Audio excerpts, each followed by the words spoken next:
सबसे पहले आप सभी को 26 जनवरी रिपब्लिक डे की शुभकामनाएं। आज ये वीडियो सभी के लिए यानी बच्चे और बड़े दोनों के लिए ज़्यादा इम्पोर्टेंट है, क्योंकि आज हम जानने वाले हैं कि रिपब्लिक डे किसको कहा जाता है। हम 15 अगस्त के दिन इंडिपेंडेंस डे मनाते हैं, जबकि हम 26 जनवरी के दिन रिपब्लिक डे को मनाते हैं। जबकि हमारे इंडियंस के लिए ये दोनों दिन का बहुत ही बड़ा महत्व है। काफ़ी सारे बच्चों में ये कन्फ्यूज़न रहता है कि ये दोनों दिन क्या है, उसको पता नहीं होता है। और कभी कभी बड़ों से भी ये गलतियाँ हो जाती है इस दोनों दिन के बारे में, इसकी समझ के बारे में इसको गलतियाँ हो जाती है कि ये इंडिपेंडेंस डे क्या है या फिर ये रिपब्लिक डे क्या है। तो आज मैं इस दोनों के बीच के अंतर को समझाऊंगा और साथ में रिपब्लिक डे के दिन हमारी कौन सी ऐसी रिस्पॉन्सिबिलिटी है या फिर हमारी जिम्मेदारी है जिसे हमें निभानी है, उसके बारे में भी मैं आपको इस वीडियो के साथ बताऊँगा। तो आप इस वीडियो को एंड तक ज़रूर देखें। तो चलिए शुरू करते हैं। नमस्कार दोस्तों, मैं हूँ पार्थ में सर्टिफाइड करियर काउंसलर और ट्रेनर। आप सभी का स्वागत करता हूँ अपने इस चैनल माइंडशेप में।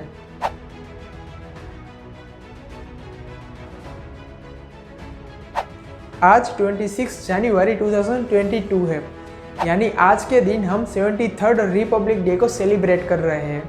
और रिपब्लिक डे को समझने से पहले हमें इन 4 डेट को समझना जरूरी है। ये 4 डेट कुछ इस प्रकार से है: 26 जनवरी 1930, 15 अगस्त 1947, 26 नवंबर 1949 एंड 26 जनवरी 1950। हमें इन 4 डेट को समझना पड़ेगा, उसके साथ इसके इवेंट को समझना पड़ेगा, उन दिनों जो इवेंट हुए थे इसको, और उसके लिए हमें हिस्ट्री में जाना पड़ेगा।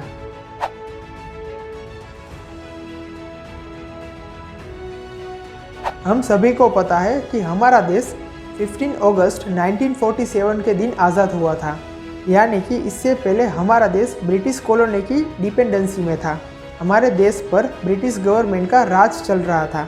15 अगस्त 1947 के दिन हमारा देश ब्रिटिशर्स के राज से इंडिपेंडेंट हुआ और ब्रिटिश कॉलोनी फिर से यूरोप चली गई और हमारे देश में इंडियन इंडिपेंडेंस एक्ट को लागू किया गया, यानी कि हमारा देश टेक्निकल तौर पर इंडिपेंडेंट हो चुका था। पर अभी तक हमारे देश को चलाने के लिए कोई भी संविधान यानी कि कॉन्स्टिट्यूशन नहीं बना था। संविधान यानी कि कॉन्स्टिट्यूशन एक देश का सबसे इम्पोर्टेंट पार्ट होता है, क्योंकि ये देश को बनाने से लेकर चलाने तक का सारे रूल्स और उसके प्रिंसिपल्स को तैयार करता है। पर जब तक कॉन्स्टिट्यूशन बनकर तैयार नहीं हो जाता, तब तक हमारे साथ ब्रिटिश किंग जॉर्जी के प्रतिनिधि के तौर पर वाइसरॉय यानी कि हेड ऑफ स्टेट का जो पद है वो हमारे देश के साथ जुड़ा रहेगा। हेड ऑफ स्टेट को आप राष्ट्र के प्रधान भी कह सकते हैं, और तब के हेड ऑफ स्टेट यानी कि वाइसरॉय थे माउंटबेटन। यानी कि देश तो आज़ाद हो चुका था, पर अब भी हमारे साथ ब्रिटिश गवर्नमेंट का ये पद जुड़ा हुआ था।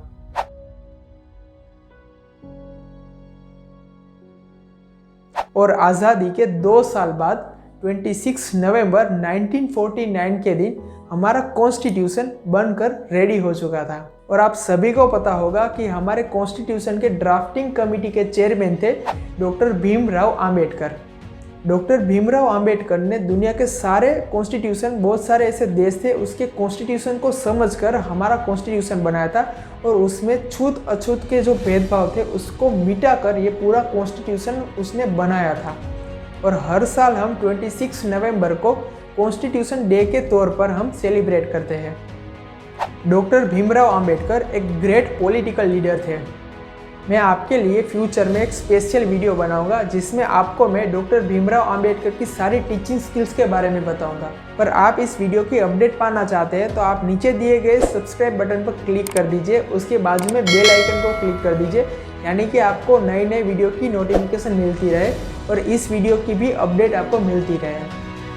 ठीक है, हम आगे बढ़ते हैं।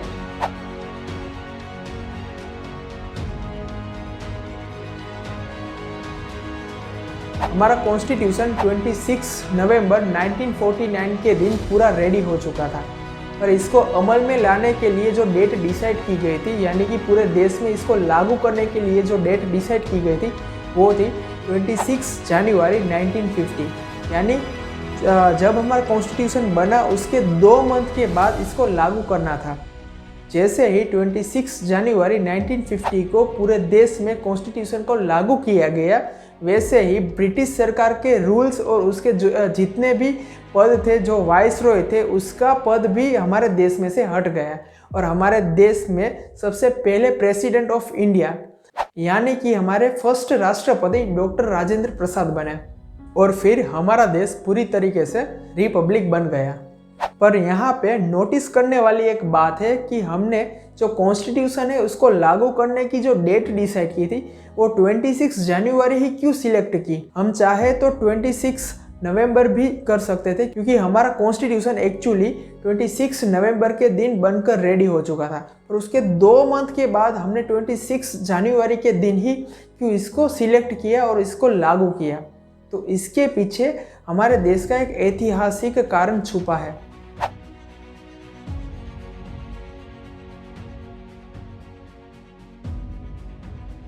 हमारे देश के आज़ाद होने से बहुत साल पहले 31 दिसंबर 1929 के दिन सुभाष चंद्र बोस और जवाहरलाल नेहरू ने पूर्ण स्वराज की मांग की। पूर्ण स्वराज यानी कि हमारे देश की जो सरकार है वो हमारे देश की ही होनी चाहिए, नहीं कि ब्रिटिश गवर्नमेंट की। पूर्ण स्वराज का मतलब होता है संपूर्ण स्वतंत्रता यानी कि फुल्ली इंडिपेंडेंस, जहाँ पे कोई भी प्रकार का ब्रिटिश गवर्नमेंट का रूल या फिर उसका कोई भी पद होना नहीं चाहिए हमारे देश के ऊपर। 31 दिसंबर 1929 के दिन जवाहरलाल नेहरू ने एक घोषणा की जिसमें उसने कहा कि आने वाले 26 डेज के अंदर हम पूर्ण स्वराज को प्राप्त कर लेंगे, यानी कि 26 जनवरी 1930 के दिन हम पूर्ण स्वराज को प्राप्त कर लेंगे। और तब से 26 जनवरी को राष्ट्रीय कांग्रेस के लोगों के द्वारा इंडिपेंडेंस डे के तौर पर इसे मनाया गया। और 26 जनवरी के इस दिन को महत्व देने के लिए कॉन्स्टिट्यूशन को भी 26 जनवरी 1950 के दिन ही अमल में लिया गया और तब से हमारे देश का ये दिन रिपब्लिक डे के तौर पर सेलिब्रेट किया जाता है।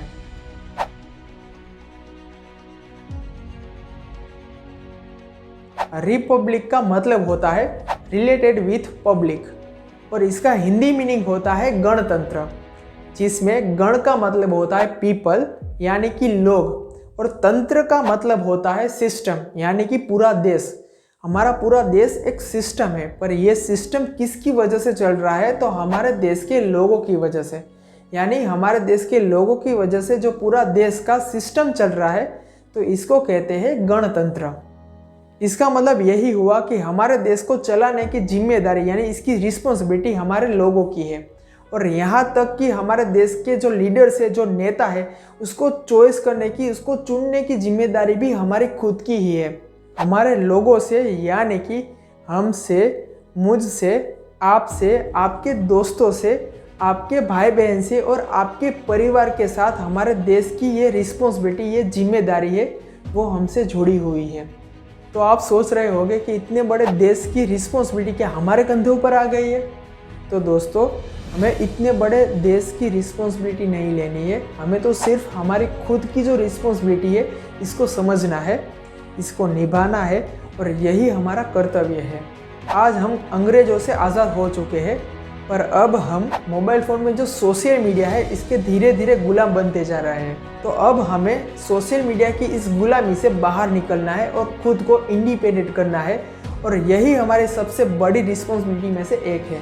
और ऐसे ही हम सब देशवासी हमारी खुद की रिस्पॉन्सिबिलिटी लेना शुरू कर दे और आगे बढ़ते जाए, तो हमारी सबकी रिस्पॉन्सिबिलिटी के साथ हमारा पूरा देश आज़ाद हो जाएगा।